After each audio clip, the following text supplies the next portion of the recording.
UP के मुरादाबाद में हुए डबल मर्डर ने हर किसी को दहला दिया है। दो जिंदगियों को मंदिर के पीछे गहरे गड्ढे में दफना दिया गया, जहां अब सिर्फ मिट्टी की सिसकियां और मौत की सड़ाहट सुनाई दे रही है। रविवार की आधी रात उमरी सब्जीपुर गांव में रात के सन्नाटे को चीरती हुई एक दिल दहला देने वाली चीख गूंजी, लेकिन वो चीखें इतनी तेज नहीं थी कि पड़ोस तक पहुंच सके।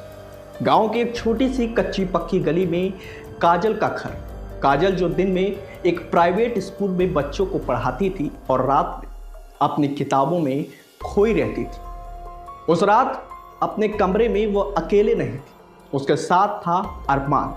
वही अरमान जिसे पिछले 2 साल से उसका प्रेम प्रसंग चल रहा था। दोनों अलग अलग समुदाय से थे, लेकिन प्यार की भाषा तो एक ही होती है।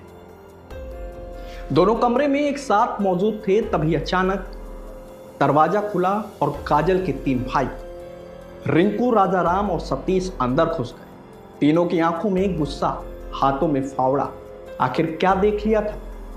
एक बहन और एक दूसरे समुदाय का लड़का एक दूसरे से इतने करीब कि समाज की नजरों में ये गलत था। गुस्से की आग में सब कुछ चल गया। तीनों भाइयों ने पहले अरमान को पकड़ा, हाथ पैर जकड़े, फिर फावड़े से वार कर दिया।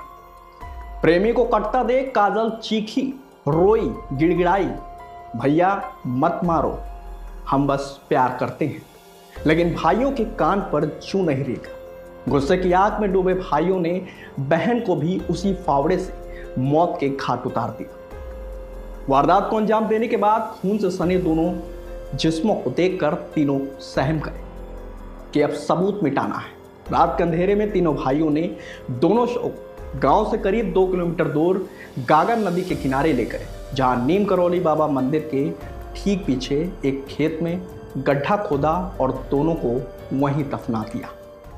घटना को 3 दिन बीत गए। अरमान के घर वाले परेशान होकर थाने के चक्कर काट रहे थे। पुलिस को आम गुमशुदगी का मामला लगा, लेकिन सच्चाई कभी भी छिप नहीं सकती। मामले की जानकारी जब एसएसपी सतपाल अंतिल के पास पहुंची तो उनकी टीम ने इस मामले की गहराई से जांच शुरू की। जांच में शक काजल के भाइयों पर गया। जब उनसे कड़ाई से पूछताछ की गई तो भाइयों ने अपना जुर्म कबूल कर लिया। बोला कि बहन की इज्जत बचाने के लिए उन्होंने ऐसा किया।